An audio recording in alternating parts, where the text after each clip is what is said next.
Moss Media.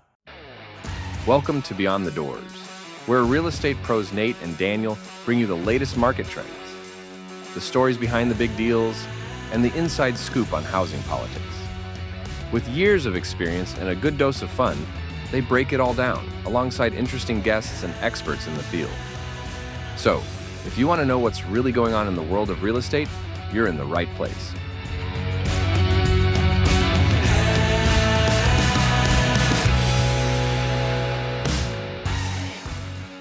Hello and welcome everyone to another episode of Beyond the Doors podcast.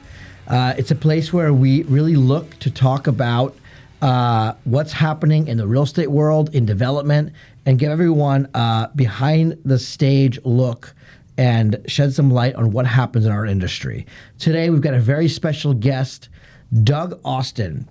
Doug is founder and principal of AVRP Studios. He's a respected architect, land use leader, and policy influencer. Doug's done over $3 billion in projects in his career, spanning multiple continents, multiple cities. We're really excited to have you here, Doug. We've got a conversation about a number of different things I can't wait to pick your brain on. But I want to turn it over to you to give everyone a little background about yourself and let them get to know you a little bit. Yeah, happy to. So, as you said, I'm an architect, but it goes a little beyond that.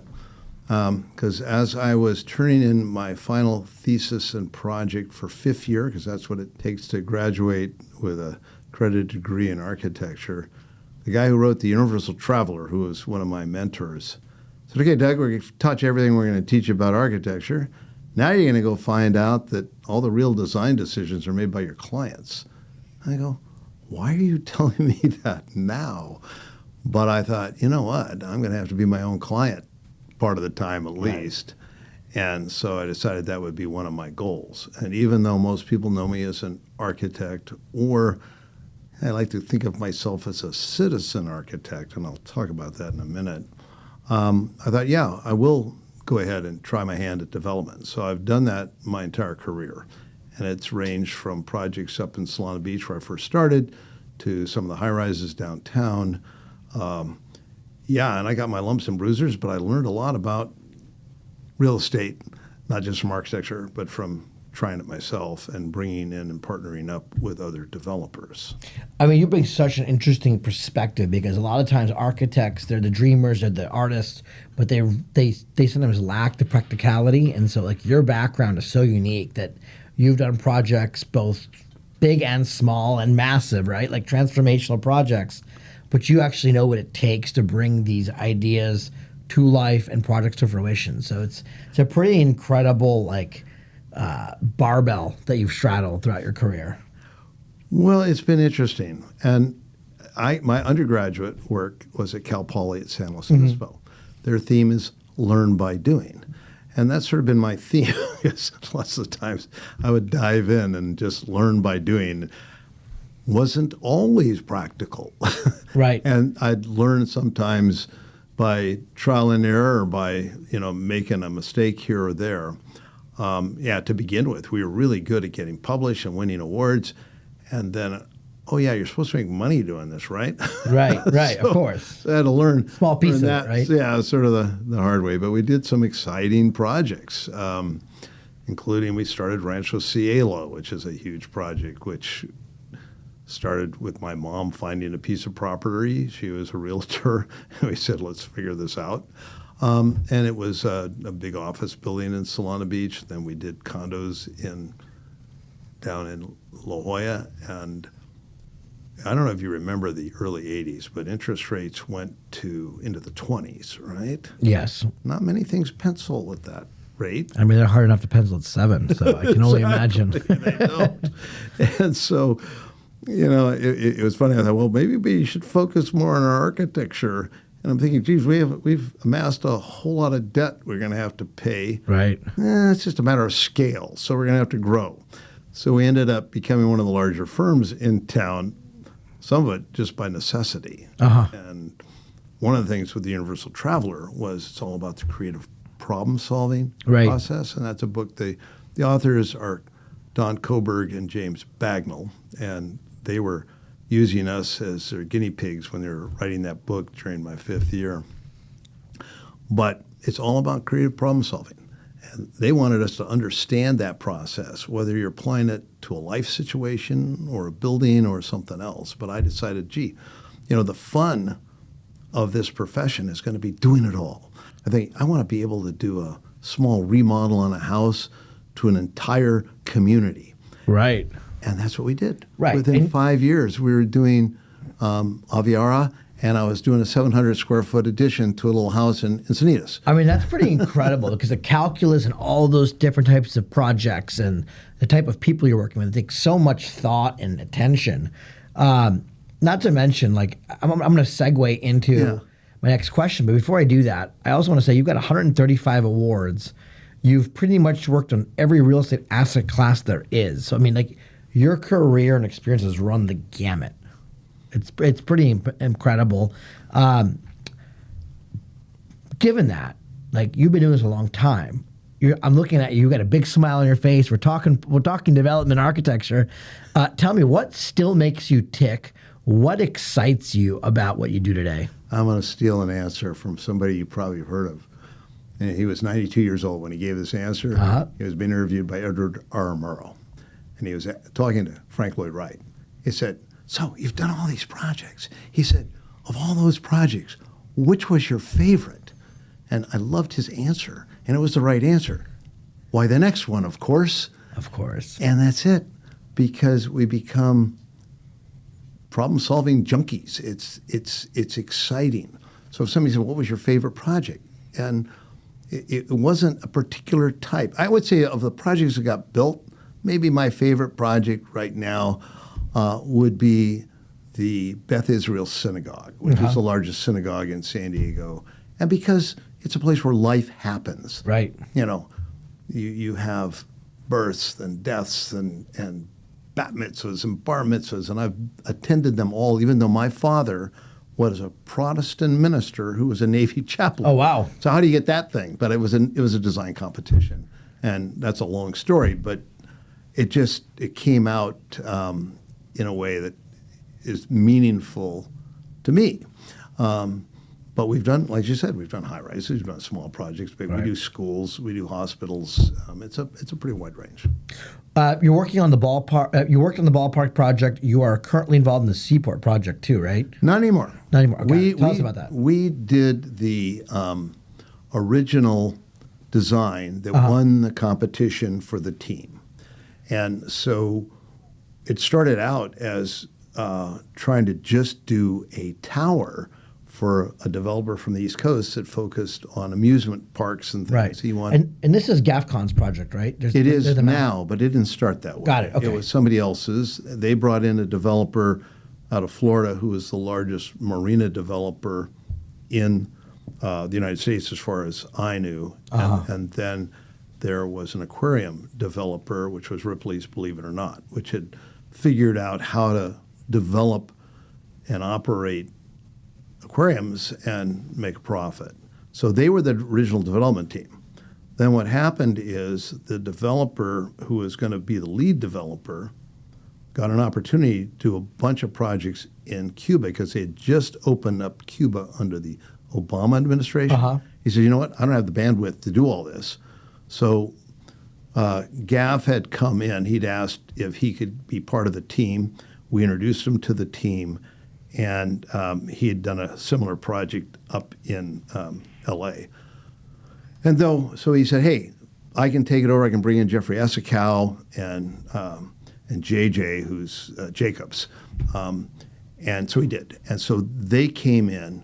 We ended up winning the competition. We worked on it for a couple of years, and then they decided to go in a different direction. And there's nobody that I'm aware of that was on the original design team that's still with the project. Got it. So it's really it's evolved a lot then. It has. And I don't want to get into all the details. It was a fun project to be working on. But right. Even none of the original developers are involved in it anymore either. It's really Protea, I think, is, and they came up with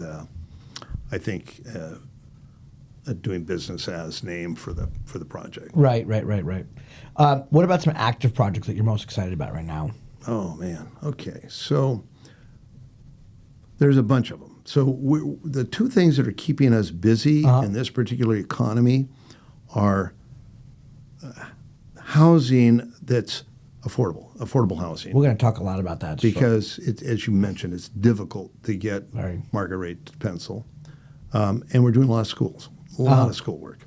And you combine those two, and this is one of the most exciting projects, is we've been working on this for about 4 years. It's for San Diego Unified School District. Okay. It's their big project where their current headquarters is. They're right now where? Ruffin Road? No. They're going to Ruffin Road. They're going. We designed their new headquarters.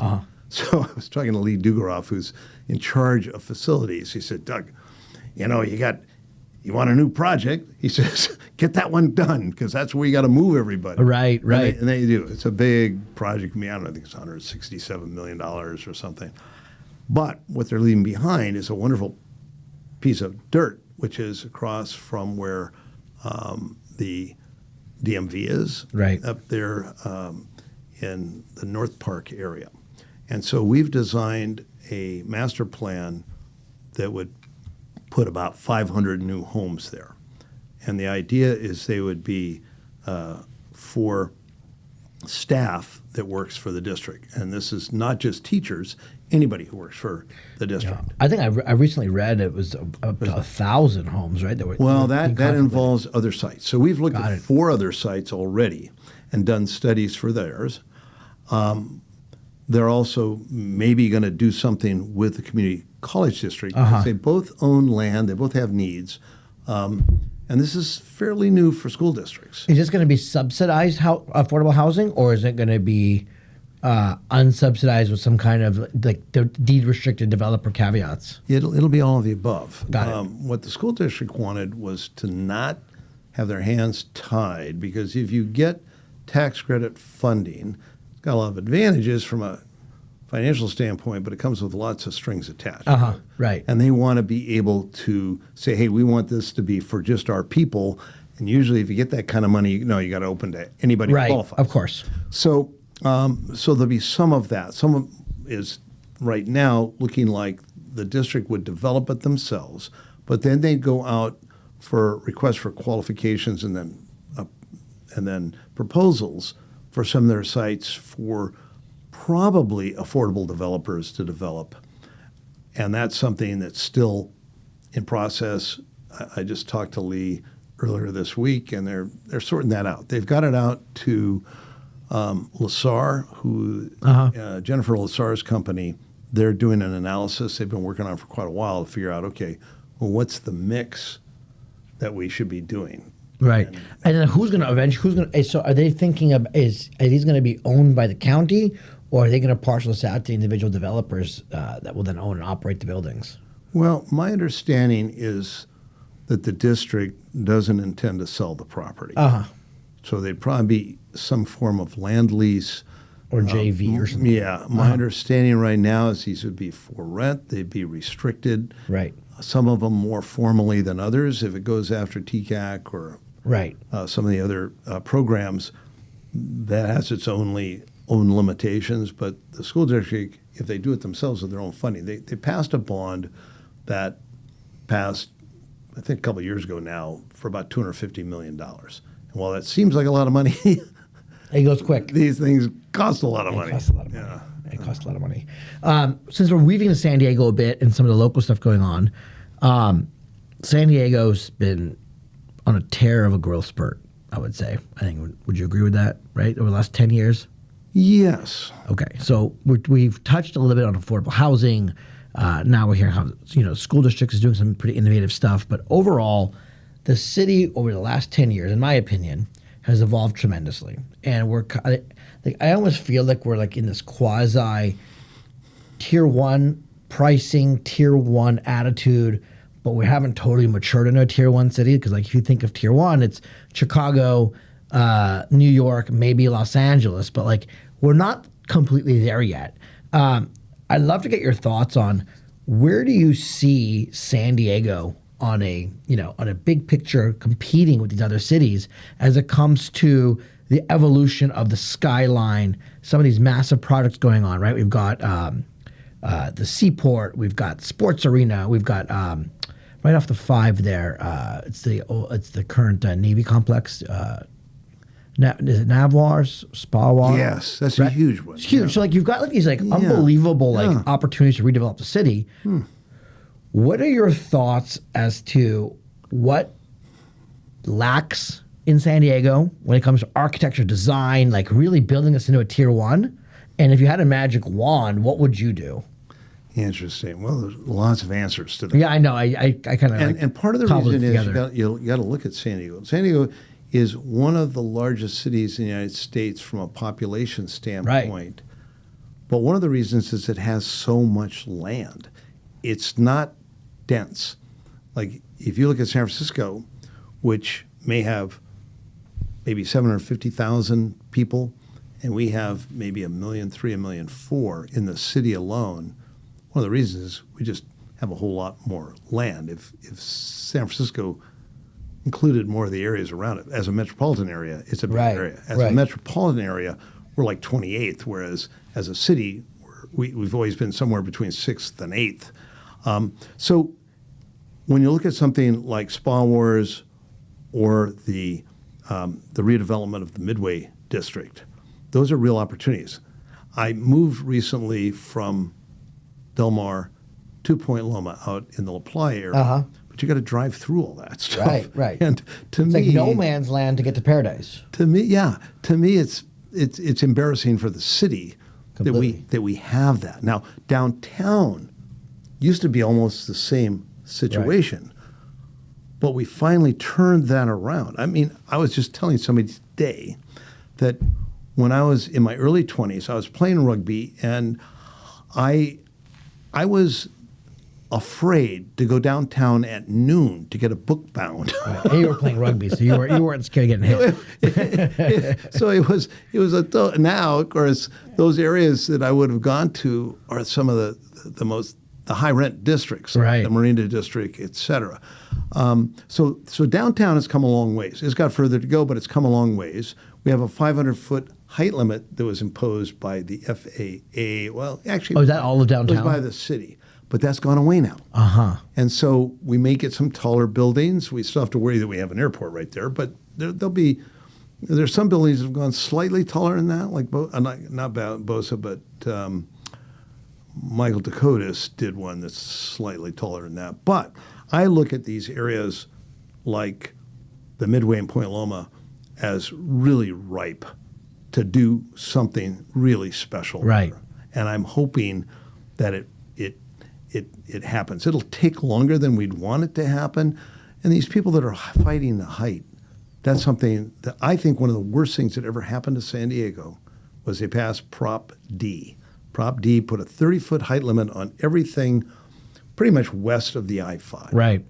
That's not good planning, because while what they wanted to avoid was becoming Miami Beach, there's a long way between 30 feet and Miami Beach. Right. 30 feet and 1,000 feet is a big delta. Yeah, exactly. Plus, I don't know about you, but the last time I looked, there weren't many people that could see over a 30-foot high building. Right. It didn't matter. It's like if it's over at 6 feet, you're not going to see over it. So it'd be better to have some zoning where you had gaps, where you could see through. There was openings, and maybe some of it's 5 or 6 stories.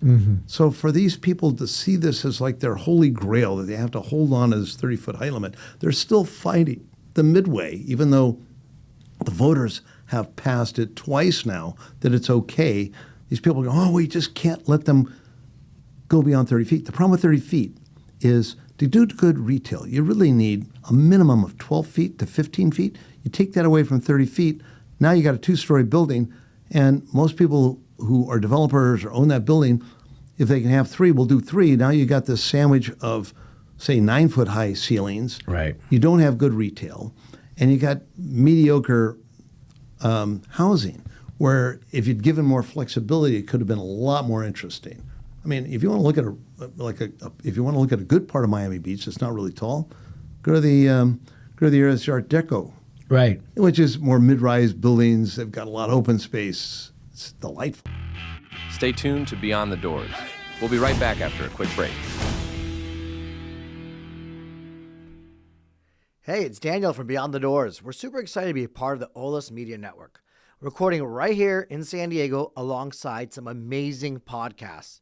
There's a host of wonderful shows from all types of genres. For you cannabis fans, there's a hilariously blunt podcast from March and Ash. For the true San Diegan who wants to know more about their local officials and their journey to success, there's Dear San Diego with my good friend Tony Manolatos. And of course, there's a true crime podcast with one of the most notable prosecutors in California history, Anne-Marie Schubert. Basically, like real estate, there's a little something for all walks of life. You won't want to miss it. So head over to olasmedia.com or wherever you get your podcasts. And don't forget to follow or subscribe while you're there. Now let's get back to the show.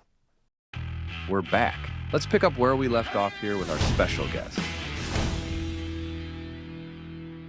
So I guess if you had your magic wand over urban planning, land use in San Diego, you would say it sounds to me it's almost like you would have these different corridors that would be a little more bifurcated around the city versus these blanket rules that relegate like large swaths of land to the same land use code, right?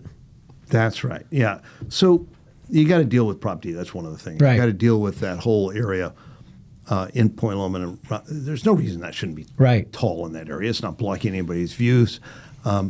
We came up with an idea, which was good, and this is maybe a couple decades ago, of the city of villages.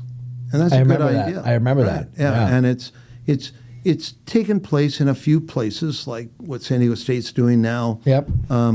So it's coming. It never comes as fast as you'd like, and it raises controversy in some places.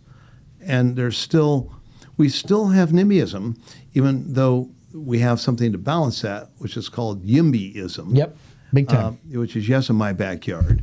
And when I was a planning commissioner for those 8 years, we'd have as many YIMBYs show up as NIMBYs, sometimes more, because we just need more housing. Right. And sometimes the pendulum swings too far back, and then people are upset, but we still are woefully low. Yeah, so let's talk a little about that. So look, I mentioned earlier, San Diego's got this tier 1 presence, right? Tier 1 pricing, tier 1 employment. Airport's going through a $5 billion, allegedly might cost more by the time we're done with it, $5 billion upgrade because of more flights, right? All this grow. But that also comes with its challenges. So you mentioned affordable housing. Would you say that is the number one growing pain of San Diego, or do you think there's others that we should be talking about as well? I think that's probably number one. And it's a housing crisis, and it's a housing affordability crisis. Right. Okay. Went to the big get-together they have for homelessness a couple of years ago, and they had an author there. And the book that he wrote, and he gave a talk, and it was great, called Homelessness is a Housing Problem. And it's great because they did the research, academic research, to see what are all the different things that are causing homelessness.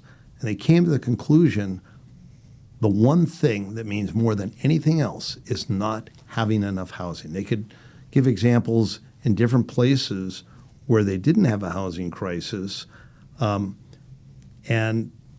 it was because they had access to housing. He gave a great example. He talked about musical chairs. He says, so you're going to play musical chairs, and you've got these people around a table, and they all have chairs. And one of them is on crutches. Right. And so they play the music. They take a chair away, and guess who doesn't get a place to sit? It's the guy in the crutches. And you say, Right. So is it the fact that he was crippled that he didn't get a chair? No, it's because you took a chair away. Right, of course. Had you had enough chairs, even the crippled guy would have got a chair. So we've got to find ways to do that. For the last, it's been several decades where we just had poor policy in not only San Diego, but in the state. We're trying to turn that around, but it's tough. We thought, okay, power to the people. Well, power to the people said, hey, you know what? I already have a house. I'm comfortable. I don't think I want you in my neighborhood. And they wouldn't think of it quite like that, but hey, we're all for housing. Just just not here. Not here. I Yeah, can't tell you how- we hear that all the time. I can't tell you how many times at the Planning Commission I would hear exactly those words. course. And I'm thinking, that is the definition. Now, I chair a group called YIGBY, which is Yes in God's Backyard. And what it's trying to do is take a whole lot of sites that places of faith have available, extra parking lots and what have you, that could hold housing. We're doing our first project right now down around 30th and Imperial, and it's already topped out and it's coming along. It's 26 units, and it'll be for homeless vets. They'll have vouchers, and that's just the beginning. So we want to do more. But we did that again without traditional housing credits because we didn't want all the stuff that comes with it. Right. And that's the challenge is like there might be policy in place, but the mechanics on the back end are totally Give you an broken. example. Right. So it's costing us about $250,000 a one-bedroom home. And how many square feet on average? They're small. They're like 410 square feet. Right. It's expensive to build. Well, you know what they usually cost? If I was doing it for one of my traditional housing guys, $450,000. I gave a talk back to the real estate group in Washington, D.C., and when I told them the stories, there was, because it was all realtors out there was a gasp. You can do it for $250,000. How are you doing that? And yeah, it was. We eliminated the red tape. Now it's difficult because now you're dependent upon philanthropy and special purpose funds and what have you. And we're trying to work through some hybrid solutions because we want to do more. We want to bring, because 26 houses are great, but they're not going to change. But it's not enough, right? They're It not doesn't gonna move the change. needle enough, Yeah, but it's exactly. but it's a good first project, right? Yeah. And it starts to move the needle. It does. Right. So I mean, we've heard this all the time. Affordable housing that's subsidized costs or government controlled costs almost 60 to 80% more to build. I mean, you know, we build predominantly ADUs, and we're also in the affordable space. So everything we do has got about 30% of the units are deed restricted. Yeah. And we're building a fraction of what it would cost a municipality to do it, or if it was subsidized. Sure. So we're in the same boat, but we're still seeing them like there's all this great policy, but then it's almost like some of the regulatory bodies can't help themselves, but like put prongs back into it. And so like, you know, as we see all of this in San Diego specifically, more and more land use updates and like these progressive programs come online, they're like unadulterated, untainted for a couple of months. And all of a sudden there's like 5 new departments with 25 more fees that we've got to do on the next project because it's just evolving. It's just this funny, like self-fulfilling prophecy of like, we're chasing affordable housing, but yet we've got the policymakers and staffers who want it, but then sometimes people jump over the road and can't help themselves, right? Yeah, you're right. So California is a perfect example of wanting the right thing, but going about it in a way that makes it more and more and more expensive. Right. It always sounds like a good idea to make it more sustainable, to require more and more Right. that makes it better, but it just keeps making it more and more and more expensive. And as it happens, more and more people are falling out of the bottom. Remember we talked about homelessness is a housing problem. So if you can't fix that. So I'm part of a group in Sacramento and part of a group here in San Diego trying to figure out how do we get more affordable housing and especially more affordable for sale housing. If you look at all these attached housing projects that have been built in California, which is where most of the density has been, only 3% of them are for sale. No, I mean the for sale market. It's almost like you forget it. I mean, I've got folks making, you know, north of $200K that work for me, and they can't afford to buy a house. It's incredible. Well, and part of it so is sad. We've eliminated one of the entry levels, which is the attached housing, and the reason being is you're pretty much guaranteed that you will have a lawsuit in the state of California if you build attached housing and try to sell it because of the lawsuits. 10 around years, the HOA. 10 year construction defect. And there's law, lots of reasons behind it, but we're trying to do some things other states have done where they're getting 40% of those housing units for sale. And that's where theoretically you'd have the most affordable unit for sale. I know my sister and her husband went up to Oceanside so they could afford to buy a home, and they bought a condominium. Right. But so we're working out. We're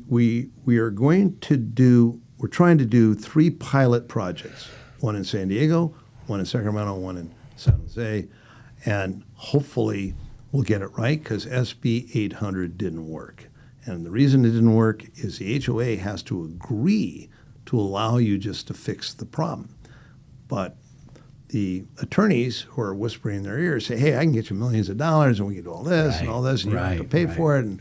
But then what I've heard is that 80% of the money that ultimately goes out, changes hands, goes into the pockets of the attorneys. Right. So it's very, very, very difficult to get the rules to change in Sacramento. Yeah. So this is a story of red tape and the regulatory environment getting in the way of housing. I mean, we hear it and see it all the time. I mean, it's just it's incredible. And what you're talking about is what home ownership SD, right? Is this Gary Lund's initiative where you're talking about with some of these row homes and townhomes? Yes. In other words, if you look at there's a really good I had to take it because we have continuing education courses, and there was one on it was zoning and segregation, or single family zoning and segregation, and it basically shows how America, most of the land was divided up into single family homes. And there's a lot of politics behind this, but a lot of it had to do with segregation. But if you look at most cities, San Diego is very similar, 70 to 80% of the land is zoned for single-family homes. So it's very difficult. 80%? Yeah. Yeah, that's unbelievable. So hard to then get the density you need. Can't. And, we don't have the kind of density that supports alternatives to a car where you can go anywhere on the grid. Not yet. I mean. Yeah, and it's coming slowly. But so they did this study, and they looked, and it was mainly focused on the Seattle area. And they talked about how you don't have to all of a sudden put, an 8-story building next to a bunch of single-family homes. There's stuff in between, like duplexes, triplexes, sixplexes. And those could offer an alternative that could be more affordable. And look, I think the city of San Diego has done a great job with that. I mean, look, what we build is predominantly 6 to 12 units. Good. And that was a product type that didn't exist 4 years ago. Right. I mean, you either had a single family or you had a large 30 to 300 unit building, right? I mean, that was it, right? Yeah. I mean, they didn't have this middle income, and workforce housing component. I mean, it's starting to come online. We're seeing it be really effective, but it's still not enough, right? I mean, there's just affordability is still unattainable, and especially, I mean, it would take me another episode to talk about it, but I think right now we're finally starting to see some fracturization on the rents, on the for rent side, and we're feeling it and we're seeing it. It's working. People that couldn't rent before are now coming into units we're bringing online, but the biggest disparity I see right now is the for sale. It's just not there. Yeah. It's $1 million for a dump and God knows where, and then you need another $250 to remodel it, and it's going to cost you $10,000 a month where rates are. So I mean, that's a massive hole in the economy here in San Diego, because, in my opinion, and tell me if you agree or disagree, it's like, every city's job is to keep and protect intellectual capital, because that's going to then job growth and innovation and all these things that build a city. Well, if you have it, but you lose it to other places because you can't retain it or house it here, that's a big problem for sustainable growth in any fast growing city. Absolutely. And those high performers, they don't necessarily want to be a generation of renters forever, right? I mean, affordable housing is great, but at some point they all want to own something. So do you agree or disagree, or maybe you have a different perspective on it, that one of the biggest opportunities in affordable housing right now is creating that for sale stock? I do, absolutely. But one of the things I was going to tell you is I was part of a presentation that was given to the BIA President's Council, and it was excellent. I'd love to find out who did it, because I think more people should be exposed to it. But it talked about where people lived and where they worked, and the mileage gap. So if you lived in order to afford to live close to work, you had to spend more money. And the people that weren't making as much money were living way out. I mean, they're just driving Right. miles. And so you talk about a sustainable solution.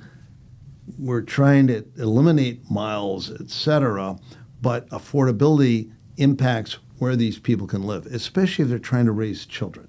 Right. Big time. Yeah. Big time. Big time. I would love to hear your thoughts on where you think the future of San Diego is. I mean, if you have a crystal ball 10 years out, where do you think like this urbanization, this land use, where do you think it's driving us to? Like, what does the city look like? It's a great question. I mean, the good news is we're a fairly diverse economy.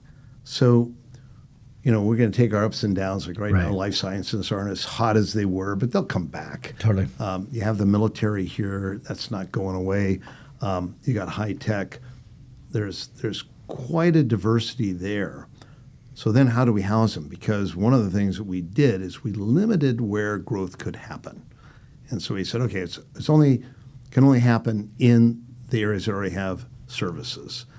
And even though if you fly over California in an airplane, you see a ton of open space. Yeah, but you tons. can't touch it. Right. That's the problem. And so at some point, somebody's got to figure out some balancing act there, because it's a lot more expensive to build in the cities, especially with some of the things we talked about already, because one thing we didn't mention, but if you're going to have prevailing wage, that also drives the cost up, just the type of construction and the type, what it costs to park, et cetera, et cetera, et cetera. So I see us becoming more and more of an urbanized area. You look at what's happening in North Park, density's happening there, more height.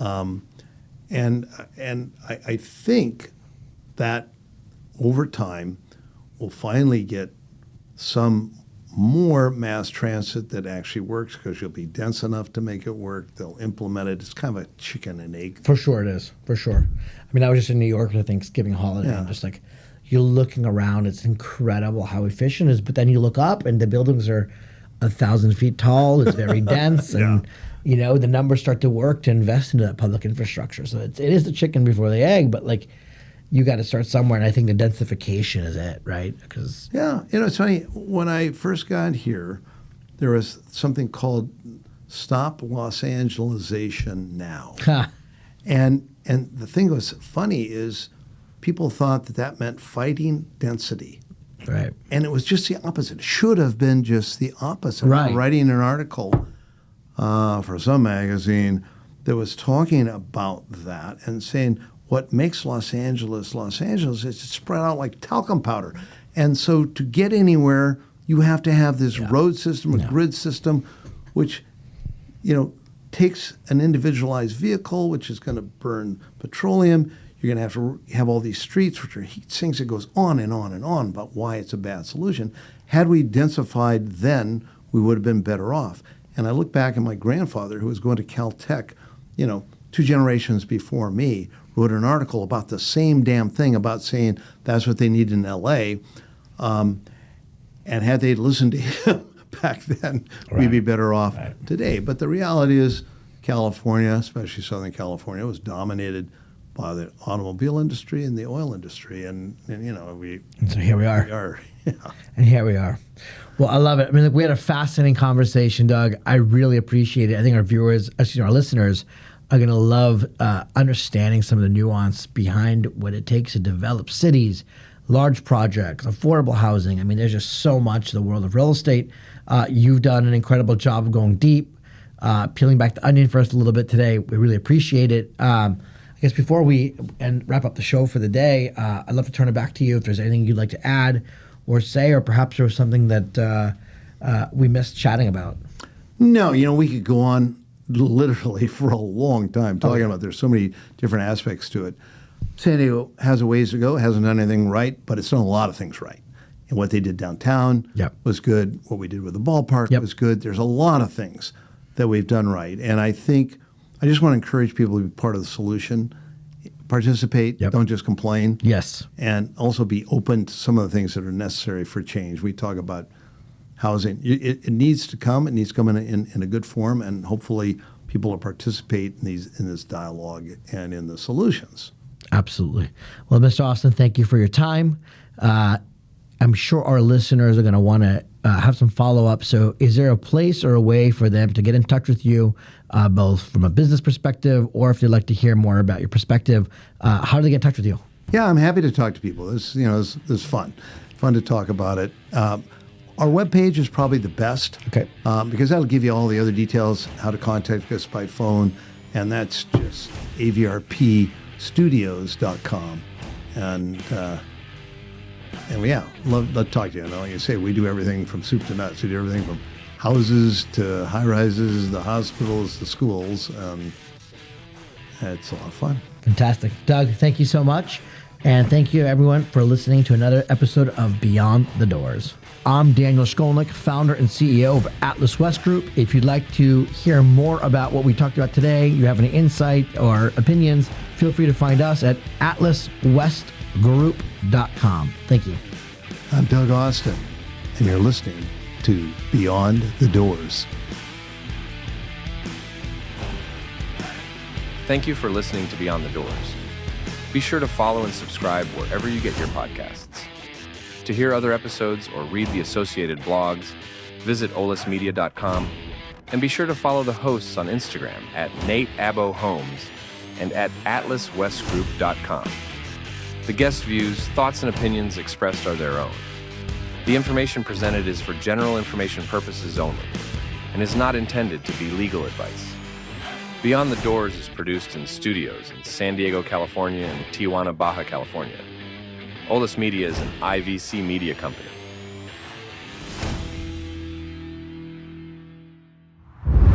Olis Media. The Dear San Diego podcast is produced in collaboration with The Times of San Diego. Repeatedly recognized by the San Diego Press Club, The Times of San Diego delivers timely and transparent news to, for, and about America's finest city. To learn more on how you can support this trusted resource of information, visit timesofsandiego.com.